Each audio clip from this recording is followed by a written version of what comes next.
When people think about Dragon Ball, they usually think about power-ups as numbers going up, right? But there's obviously more than just bigger blasts and just stronger forms and higher stakes that comes with that.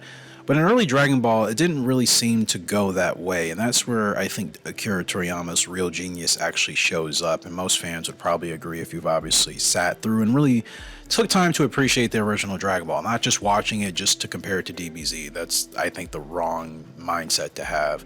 And at the beginning, Goku isn't really framed as a god, not at all, not in the original Dragon Ball. He's strong, sure, but he's still treated kind of like a weird, durable kid, right? Bullets bounce off of him, he's able to lift cars, he survives things normal humans cannot, and the scale still feels grounded in the same essence. And I think then Akira Toriyama drops the first real shock, which is the Great Ape transformation, the topic of today's short video. And it's not really framed like a reward, it isn't really heroic, and it's not even something that Goku can control, right? This Great Ape transformation is terrifying, not just visually, but also narratively, the way Akira tells us how we should fear it. Goku doesn't understand it, the audience doesn't understand it, and the destruction it causes feels wrong, and that's very important. So I think Akira Toriyama deliberately makes Goku's first true power-up something that strips him of that agency, and it's not mastery, right? It's not like Ultra Instinct. It's really just loss of control, pure loss of control.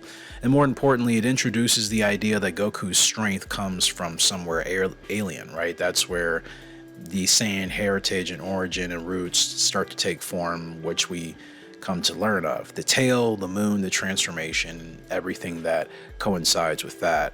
All of it quietly establishes that same biology before we have the official title and the name for the Saiyans. Remember, we didn't have that in the original Dragon Ball. But now you fast forward to Dragon Ball Z, where we are in this current setting, and Toriyama does something just as deliberate with the Kaio-Ken technique. On paper, Kaio-Ken looks like a standard power boost with the red aura, the multiplier, you got your problem solved, but he refuses to make it clean, right? Kaio-Ken works against Goku at the same time. It hurts him, it damages his body, it's unstable to maintain, it can't be used freely without pretty severe consequences. This isn't the Super Saiyan transformation yet that we would come to see later on in the series, but it's borrowed power, right? And it comes with a cost. Narratively, again, that does matter, and Akira, I think, set that up beautifully. So you have the Great Ape transformation, you have the Kaio-Ken technique, and they both establish the same core idea that Goku does not win because he's invincible.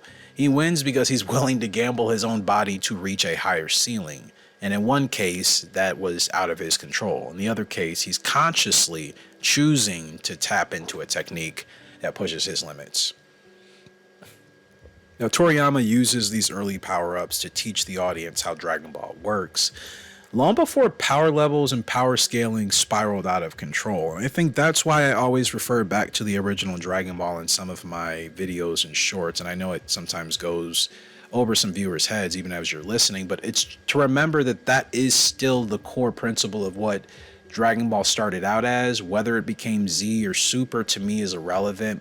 Akira never changed that meaning of it, and certain things became a little bit nuanced, yes, and retcon, sure, but there were certain things that never quite lost that original Dragon Ball feel and pull, even through Super and Z. Power, we know, is dangerous. The growth is always painful, but the strength without discipline is usually destructive, and we've seen that happen with many characters in the series.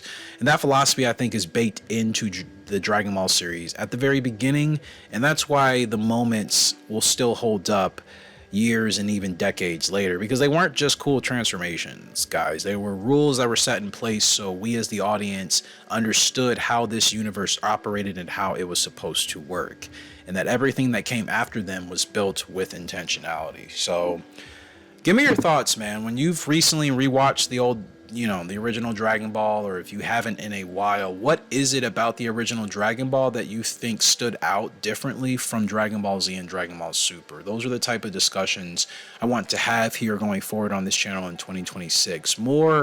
Let's actually use our brains, a little bit more critical thinking. Let's not tear each other apart for having different opinions or ideas, because that's not something that I think is productive for any real conversation that's supposed to move forward, you know, progressively in regards to, okay, we may have a difference of opinions, but we can see each other's point of views and we can still come to an understanding. I think Dragon Ball fans that can't do that are just kind of selfish, and it's like we don't operate that way here, and we're tightening that up here as well anyway. So you guys feel free to let me know your thoughts on that in the comment section below. I would love to hear your feedback. I'll be responding to you guys more. I know I haven't been doing that as much lately. It's been a lot. As you can see, I've been dropping a lot of content, really been focusing on that, just trying to make sure I find my lane. And once that's kind of clear, you guys will see me way more interactive and engaged in the comments time to time. Not all the time, because obviously I have other things going on in my life, other work and responsibilities, but I do like to get around to them, or at least giving you guys a like, or at least acknowledging with the heart that I've at least read and seen your comment. And like I said, sometimes I'll take those into videos as well.